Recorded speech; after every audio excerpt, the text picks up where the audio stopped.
के छ साथीहरू, यो GTA 6 भन्ने नआए पनि रक स्टार्सकै रेड रिडेम्सन 2 भन्ने चाहिँ पहिल्यै रहेछ क्या, त्यो पनि मोबाइलमा खेल्न मिल्ने। म ओडारमा बस्ने मान्छेलाई के पनि थाहै छैन। यदि तपाईँको नेटफ्लिक्स अकाउन्ट छ भनेदेखि चाहिँ सजिलै यसलाई आफ्नै फोनमा डाउनलोड गर्न सकिने रहेछ। अनि मोबाइलमा धेरै त होइन तर 3 GB जति स्पेस चाहिँ खाँदो रहेछ।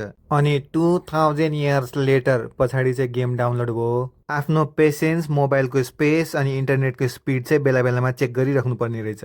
र यदि तपाईँहरूलाई पनि राम्रो स्टोरीवाला एक्सन प्याक्डवाला गेमहरू मनपर्छ भनेदेखि यो गेम तपाईँहरूको लागि बेस्ट हुनसक्छ है। अब यो चाहिँ रक स्टार्सको गेम हो, त्यो भएको कारणले गर्दाखेरि कुनै शङ्कै छैन, कथा पनि बवाल हुनेवालामा छ। युजर इन्टरफेरेन्स पनि अति नै धेरै राम्रो लाग्यो मलाई। र मोबाइलको जिपियुको चाहिँ भरपुर मात्रामा चाहिँ युज हुनेवाला छ यो फोनमा, त्यही भएर तपाईँको फोनमा कति ग्राफिक्स छ त्यसले पनि धेरै फरक पार्नेवालामा छ।